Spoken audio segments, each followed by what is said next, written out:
Bienvenidos a Piensa Ecuador. El sistema Ser Bachiller se ha vuelto uno de los desafíos más importantes para los estudiantes que terminan la educación secundaria y quieren un puesto en los pupitres de las universidades. Las críticas se han dirigido sobre todo a dos hechos. El primero es la igualdad de oportunidades para que todos los bachilleres tengan la misma posibilidad de acceder a estudios superiores. Y la segunda, evitar que prosperen negocios creados alrededor del examen Ser Bachiller. Sin embargo, la pregunta recurrente es si estos cambios mejorarán el nivel de los estudiantes. Soy Álvaro Samaniego, conductor de Piensa Ecuador.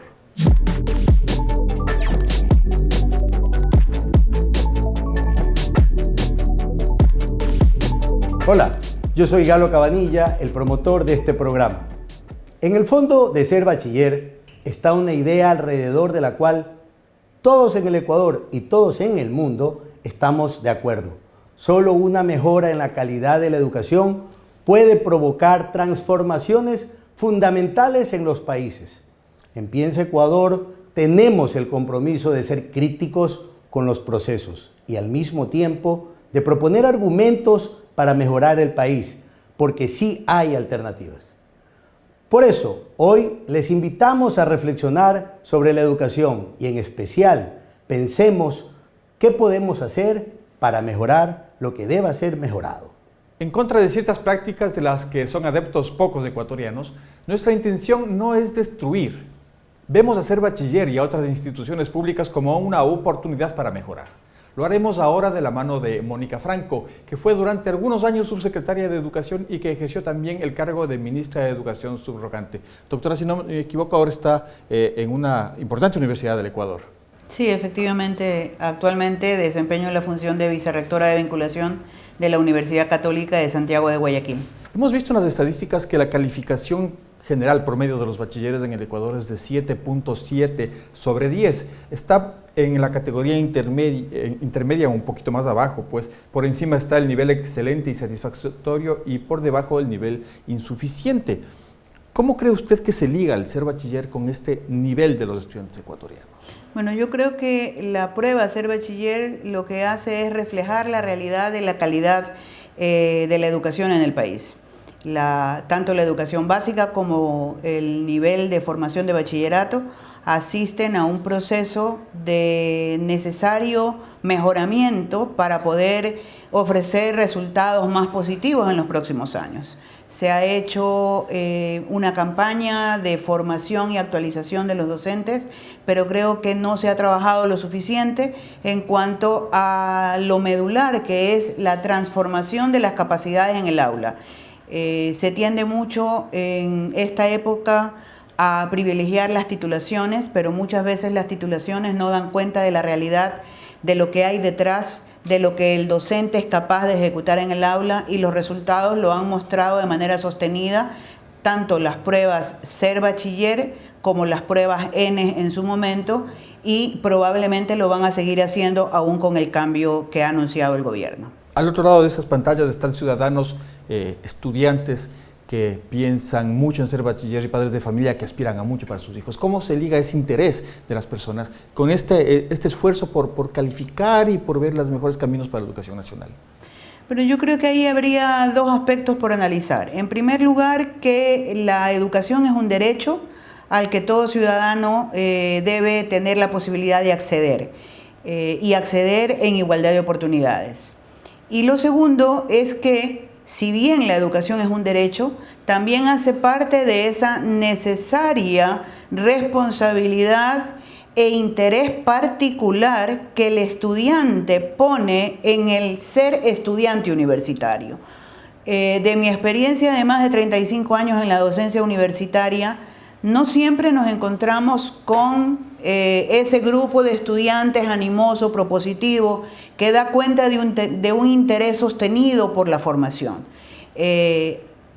Ser estudiante es también parte del inicio del ejercicio de la profesión, cualquiera que el estudiante haya elegido, y eso implica lo que actualmente se reconoce como habilidades blandas, la responsabilidad, el cumplimiento, el interés, la motivación, que hacen en su totalidad un conjunto integral que puede o no mejorar la calidad de los resultados. Entonces, por un lado está la formación del bachillerato, que debe ser satisfactoria, y por otro lado está también las capacidades, los intereses y las habilidades del estudiante que inserta a las universidades. Doctor Cabanilla, usted también está muy cerca del tema educativo. Me parece que lo ideal en un mundo imaginario sería que cada bachiller tuviera un cupo en una universidad. Sin embargo, no es así. Menos de la mitad de los bachilleres tienen espacio en las universidades para poder acceder. Eso como que le resta la realidad que mencionaba la doctora de tener la misma oportunidad para todos. Es necesario que las habilidades y toda la actividad que se desarrolla en el aula, así como la educación que reciben los estudiantes en los colegios, sea de la mejor calidad. Y eso debe empezar por darle más oportunidades, inclusive a los profesores, para prepararse, para tener nuevos conocimientos, para estar más inmersos en el mundo moderno. Sin embargo, nosotros justamente pensando en que la calidad de la educación es lo más importante, estábamos proponiendo que la prueba Ser Bachiller siga sirviendo para que los estudiantes puedan obtener su título de bachiller, puedan obtener su título, puedan graduarse de su colegio, pero que para entrar a la universidad los estudiantes hagan un examen, una prueba de aptitud. Porque yo puedo tener la actitud con C de ser médico, de ser ingeniero, de ser economista, pero puede ser que mis aptitudes estén por otro lado. Esa prueba de aptitud serviría para que el estudiante pueda determinar en función de sus propias fortalezas qué carrera estudiar y que la universidad pública le dé esa oportunidad, pero en las carreras que el estudiante quiere. El problema ahora es que el estudiante se le asigna cupos en carreras que no eran su primera opción, que no son de su preferencia y que no sabe tampoco si tiene las aptitudes porque no se ha hecho el examen correspondiente. Con esto, la idea es que el estudiante pueda entrar a un curso de admisión que va a tener las características que necesite de acuerdo pues, a la carrera que va a escoger. Si es una carrera en ingeniería, por ejemplo, pues habrá que ponerle más énfasis en física, en matemáticas, etcétera, porque las carreras son distintas, son diferentes, tienen requerimientos que no son comunes y por lo tanto podría tener la oportunidad de acceso a un cupo en la universidad. Pero ahí se topa con el problema de la capacidad instalada que tienen las universidades públicas y que tiene que superarse. Para eso también teníamos una propuesta de que se comience a trabajar con la capacidad instalada de las universidades particulares. Es necesario entonces el filtro, pero este debe ser un filtro hecho de manera que no sea un restar esencialmente oportunidades a los mejores. No, de ninguna manera se le tiene que restar oportunidades a nadie siempre y cuando tenga las aptitudes. Por eso es el examen de aptitud, que es lo que le va a permitir al estudiante identificar bien su vocación y en función de eso poder escoger la carrera universitaria. Y que no se sienta frustrado, que es lo que está sucediendo en este momento con una gran cantidad de bachilleres que salen del colegio y no tienen la oportunidad de estudiar. Eso es lo que debemos provocar, darle la oportunidad a los chicos. Vamos a detenernos aquí un momento más y regresamos con ustedes enseguida.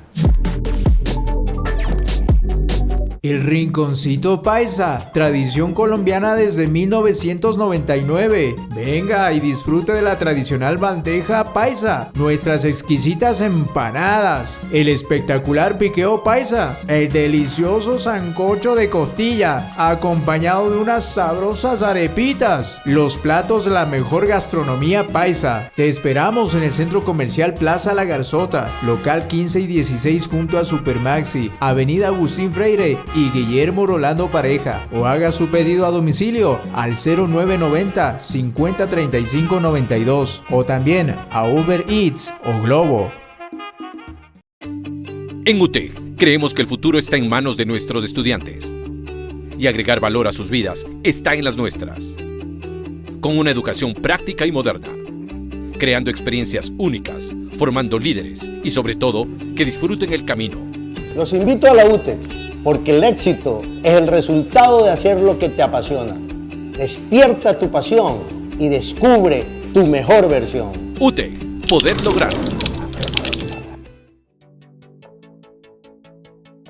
Estamos de nuevo con ustedes. El Gobierno Nacional ha propuesto una reforma a través de la cual se cambiará el peso porcentual del examen Ser Bachiller con respecto a la nota de grado. Si en el pasado el examen valía el 70% y la nota de grado el 30%, ahora el valor del examen baja al 60% de la nota y el grado subirá al 40% del valor. ¿Le parece un cambio fundamental, doctor? No creo que sea un cambio fundamental. Realmente, si la idea es mantener un nivel de calidad y de exigibilidad, además, en los colegios, pues la idea es que haya la rigurosidad necesaria. Incluso, en este cambio, se está eliminando el dominio de pensamiento abstracto, lo cual, pues, dicen que va a ser un eje transversal. Sin embargo, la rigurosidad, desde mi punto de vista, es necesaria. El problema realmente, como digo e insisto, está en el acceso a la universidad. Incluso para el acceso a la universidad es importante también que se implementen acciones afirmativas, en el sentido de que se le dé algún tipo de apoyo o ayuda a los estudiantes, a los chicos que provienen de colegios que tienen pues, dificultades para tener altos niveles de educación o que se encuentran muy distantes a los centros de educación superior. En su experiencia, los estudiantes que llegan los primeros años de la universidad tienen más o menos del mismo nivel, hay mucha diferencia de conocimiento. Hay muchas diferencias y depende bastante de los colegios, depende bastante de la actitud del estudiante para querer obtener realmente su título profesional. Ahora, mucho tiene que ver el hecho de que esa preparación vaya siendo complementada en un momento dado por el mismo estudiante, por su voluntad de querer salir adelante, y que la carrera en la que se encuentre sea algo que lo motive realmente, digamos, para la vida, ¿no? Un poco yo me pongo a pensar, ¿qué tal si a una persona que hoy en día es economista o es licenciado en comunicación o es abogado, en su momento le hubieran dicho, no, ¿sabe qué?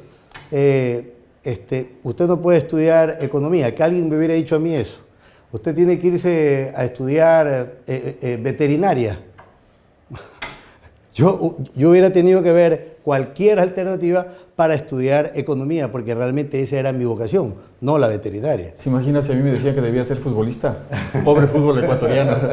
Doctora, ¿cómo lograr que vaya sucediendo esto? De que se vaya escogiendo el mejor estudiante para el mejor nivel y que además de eso tenga ese gusto por estudiar.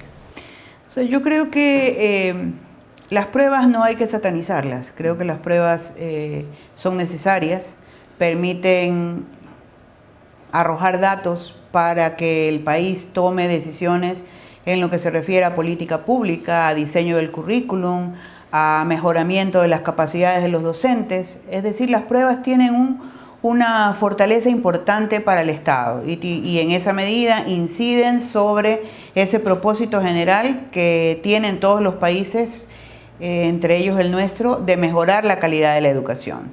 ¿Qué es lo que pasa con los estudiantes que van a las universidades? Muchas veces egresan de colegios donde no han tenido una educación de calidad. Otros salen de colegios que por su extracción socioeconómica, la calidad de los profesores, les han brindado mejor nivel de resultados. Y eso hace que ya al llegar a la universidad, el conjunto de los estudiantes que ingresan a nuestras aulas no sea en conocimientos, habilidades y destrezas totalmente homogéneo o parecido. Entonces existen ciertos desbalances que hacen que los docentes en las universidades, en algunos casos, dependiendo de dónde provienen sus grupos de estudiantes, equilibre el desarrollo de sus asignaturas o de su programa en función de las capacidades que el estudiante trae. Y eso no siempre, ese punto de equilibrio no siempre se da en lo alto, sino que se da a la baja.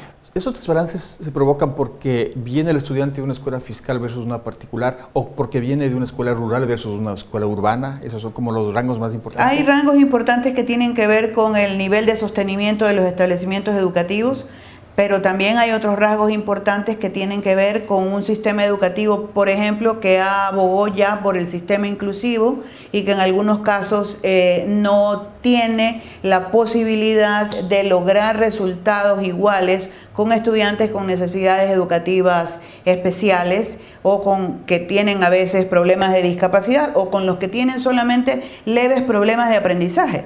Entonces, hay toda una tendencia de acoger al estudiantado y una mala comprensión incluso, sobre todo en los establecimientos públicos, de que el estudiante no puede reprobar. Y esa es una falacia. Es decir, el reglamento no dice que el estudiante no pueda reprobar. Los estudiantes deben ir aprobando los procesos y de acuerdo con ello ir avanzando dentro de la programación académica que están siguiendo. Si esto no se logra, es decir, si no hay suficientes controles, suficientes filtros en todos los procesos educativos, los resultados van a ser tremendamente afectados. Yo me hubiera imaginado que con la casi generalización de la utilización del Internet como una base de conocimientos, como una fuente de conocimientos, se hubieran mejorado un poco más las cosas, pero parece que esto a la final no afectó mucho, ¿no? Bueno, nosotros tendríamos que ver también cuánta capacidad tienen los docentes, sobre todo de las instituciones públicas, para acceder al Internet y para tener tiempo para conectarse, que ese es otro tema, ¿no? Yo siempre le digo a mis estudiantes, yo trabajo en la carrera de educación de la Universidad Católica, y les digo, ser docente público en este país es una odisea. Un docente, por ejemplo, una docente, sale a las 4 de la mañana de su domicilio en el Guasmo Sur para llegar al Triunfo a dar clases. Y eso le implica que regresa entre las 4, 5, 6 de la tarde a su casa y no regresa pues simplemente a descansar, regresa a hacer todas las cosas que son propias de su casa, a lavar, planchar, cocinar, a ayudar a hacer las tareas a los hijos. ¿En qué momento se conecta para aprender? Mientras no mejore la calidad de vida de la docencia en el Ecuador, y toda, la pública y la privada, la calidad de la educación no va a cambiar. ¿Qué valor le da este último concepto, doctor Cabanilla? Me parece muy interesante. Yo creo que es real el sacrificio que realizan los maestros para poder asistir a sus universidades, a sus escuelas, a dar clases, etcétera, es bárbaro. Incluso no tienen acceso a la posibilidad de un cuarto nivel en muchos sitios, porque ir a una universidad les queda demasiado lejos, no tienen el tiempo, etcétera. Y bueno, es difícil conectarse, pero la única opción podría ser la educación online, que además pues cada vez se va mejorando en el Ecuador. Pero regresando al tema del examen ser bachiller, es importante tocar esta situación en la que se encuentran los estudiantes y los padres de familia, que por tratar de que sus hijos salgan con las mejores calificaciones en este programa, en esta prueba ser bachiller, pagan cursos y llegan a cobrarles hasta $800 instituciones privadas que no tienen ningún control del CENESID o del Consejo de Educación Superior o del Ministerio, etcétera, y que sin embargo se lucran de esa ansiedad que se genera en los chicos y que es un problema. Nosotros creemos que los colegios deben dar esa preparación, especialmente si estamos conscientes que la educación que han recibido los chicos durante su estancia en el colegio, pues adoleció de ciertas falencias mientras se iba implementando el nuevo currículum. Para las personas, para las familias normales, optar por la universidad, lograr un cupo y superar la universidad, se presenta como una ventana para salir de la pobreza, ¿no? Por supuesto. Yo soy un creyente de que la educación es el gran factor movilizador hacia las oportunidades, hacia el desarrollo. Y la oportunidad que tiene un joven de poder estudiar una carrera universitaria que le va a servir en su vida además para poder crecer, desarrollarse, tener una familia, gestionar sus ingresos, tener una calidad de vida, es lo más importante, especialmente en esa edad. Usted que está en su casa, que tiene sus hijos listos para entrar a la universidad, ¿qué piensa sobre estos datos? Ya regresamos y nos cuenta.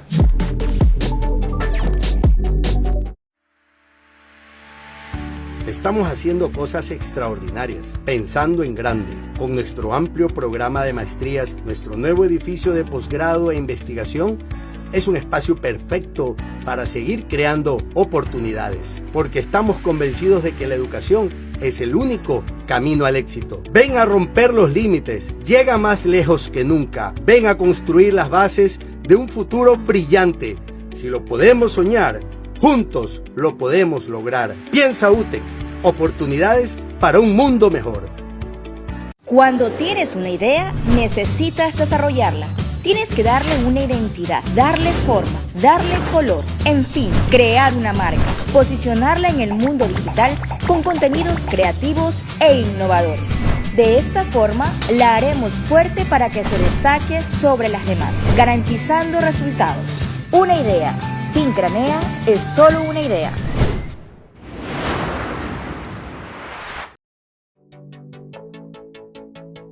Hay estudiantes que están aliviados por las reformas. El examen original de ser bachiller tenía aproximadamente 160 preguntas y había 3 horas para demostrar el dominio en matemáticas, lingüística, científico y social. En la reforma se proponen 120 cuestiones que deben resolverse en 2 horas y media. ¿A usted qué le parece este cambio que nos ha dicho el doctor Cabanilla, que todavía es un cambio de forma, no es de fondo? Sí, yo concuerdo con Galo, es un cambio de forma, no creo que vaya a alterar drásticamente los resultados. Lo histórico nos deja ver que el problema no está en que si son más preguntas o son menos preguntas. El problema, para empezar, es que los estudiantes no están ni siquiera adiestrados para responder determinado tipo de ítem. Se hablaba hace un rato de que algunos establecimientos educativos capacitan o trabajan para que sus estudiantes rindan en mejores condiciones las pruebas ser bachiller. Eso es cierto, algunos establecimientos, sobre todo los particulares, lo pueden hacer porque tienen disponibilidad de espacios. Eso no es viable en los establecimientos públicos, porque los establecimientos públicos están saturados, su espacio está copado por jornada matutina, jornada vespertina e incluso nocturna. Entonces no hay espacio en aulas, espacios físicos para poder hacer esos procesos de capacitación. La realidad de la educación pública es que, al igual que la realidad de la educación universitaria en el Ecuador, en lo público tiene falta de capacidad física instalada. No hay suficientes espacios de cobertura que le permitan a las instituciones actuar con holgura y trabajar en otro tipo de proyectos como podrían ser las tutorías académicas, el afianzamiento de los resultados que se van logrando. No hay ese tipo de espacios y tampoco hay la estrategia adecuada para impulsar esta dinámica. Sin embargo, doctora, hubo en el pasado un gran esfuerzo por la infraestructura del país, la infraestructura educativa en ese sentido, y vemos que en algunos casos se está deteriorando simplemente por falta de cuidado. Sí, efectivamente, en el país se ha invertido muchísimo en infraestructura productiva, se ha hecho una serie de ampliaciones, pero efectivamente, como lo menciona Mónica, la capacidad instalada en lo que es la educación superior sobre todo es muy limitada. Y se requiere hacer mayor inversión. Por eso es importante mantener el presupuesto y hasta incrementarlo para las instituciones de educación superior pública, pero enfocándolos específicamente a una estrategia, como bien lo mencionaba, porque es necesario que vayamos superando un problema que en el Ecuador se ha profundizado muchísimo, que es el acceso a la educación superior. Nosotros habíamos planteado que una opción pudiera ser la de aprovechar los espacios o la capacidad instalada de la universidad particular a través del pago del Estado a la universidad particular, pero con el objetivo de que esos espacios que en muchas universidades a lo largo y ancho del país están libres puedan ser aprovechados al menos en un periodo determinado, hasta que el Estado pueda tener la capacidad instalada necesaria. Doctora, si es que usted tuviera ahorita la posibilidad de hacerlo, tuviera el poder para hacerlo, ¿qué 2 o 3 cosas cambiaría en ser bachiller? En las pruebas de ser bachiller, es que yo creo que el problema no es la prueba, ¿sí? No hay que cambiar en la prueba, el problema es la realidad de la educación en el país. Decía yo, ¿quiénes son los que producen resultados al aplicarse las pruebas Ser Bachiller. Los estudiantes que pasan por un proceso, pero esos estudiantes que dependen de lo que han hecho sus maestros durante determinado periodo. Si eso que es la base, el hacer de los maestros, el conducir los procesos durante cierto periodo de tiempo, no se logra con calidad, los resultados, por más que los estudiantes paguen externamente, no van a ser mejores. Si el Estado reduce de 150 a 120 preguntas, los resultados no van a ser mejores, a menos que la calidad de las preguntas también disminuya. Es decir, si vamos a volver a una evaluación donde lo que se miden son contenidos, fechas, datos, que en definitiva es lo que todavía sigue siendo la forma de hacer educación en el Ecuador, una educación meramente reproductiva, una educación donde los estudiantes están con el docente que les enseña datos, números, cifras, procedimientos, pero que no necesariamente los ayuda a pensar, a poder desarrollar a partir de ese conocimiento. Entonces estamos frente a una prueba que no va a dar mejores resultados. En definitiva, lo que quiero decir es que mientras no se transforme la calidad de la docencia, los resultados no van a ser mejores. Y ese es un proceso. Y ese no es un proceso. No es un decreto. No es un decreto, es un proceso de inversión sostenida. Mire, yo hice parte del equipo de educación en el gobierno pasado. Estuve hasta el 2013 y era difícil tener mayores recursos para capacitar docencia. Sí se nos daba más recursos para infraestructura. Es decir, frente a 300 millones para infraestructura plantados en el presupuesto, teníamos apenas 8 o 12 millones para capacitación de la docencia. Cuando se discutía el tema, nos quedábamos con la sensación de que es lo mismo que pasa con los gobiernos locales. Es decir, yo invierto en las obras de relumbrón, pero no invierto en alcantarillado porque el alcantarillado no se ve. Entonces, la capacitación de la docencia, invertir 50 millones para capacitar a los docentes, no es tan visible como levantar infraestructura física. Y eso es lo que pasó en definitiva, ¿no? Se logró mucho, hicimos muchos programas de capacitación, implementamos, pero no se cubrió la totalidad de la docencia. Si nosotros vemos la docencia, solamente la docencia en el nivel público llega a más de 100.000 maestros. Y entonces, ¿cómo capacitar 100.000 maestros? Es como un círculo vicioso. Suelo hablar yo de un círculo deficitario de calidad. Y ese círculo deficitario de calidad empieza desde que el niño va a la educación inicial, termina su bachillerato, va a la universidad, se hace profesor con la misma estructura y replica el círculo deficitario. Es decir, recibe una educación de baja calidad y vuelve a ser docente con unas herramientas que no le hacen posible mejorar la calidad. Una atención estructural a la educación es lo que plantea la doctora Mónica Franco. ¿Y qué conclusiones podría obtener usted de esta conversación, de este diálogo, de estos argumentos, doctor Cabanilla? La calidad de la educación no es un tema negociable. La prueba Ser Bachiller no es el problema, solamente muestra la deficiencia del sistema educativo nacional. La preocupación es que los estudiantes tengan un mayor nivel de educación y que el gobierno tenga una estrategia para resolver problemas estructurales, como que cada vez más bachilleres tengan la oportunidad de acceder a la universidad. Mejorar la calidad de la educación es una de las bases fundamentales de la sociedad. El Ecuador tiene una infraestructura educativa renovada, pero que se está deteriorando por una injustificada desatención. Nosotros entendemos que cada centavo que se resta al presupuesto de la educación es un paso hacia atrás en el progreso. En nuestras manos está impedirlo o permitirlo. Estamos seguros que ustedes podrán reflexionar y sacar sus propias conclusiones de lo que sucederá en el futuro. Hay muchos contenidos de interés en el portal www.piensaecuador.com.es. Les invitamos a que naveguen siempre que puedan por este desafío. Gracias y hasta pronto.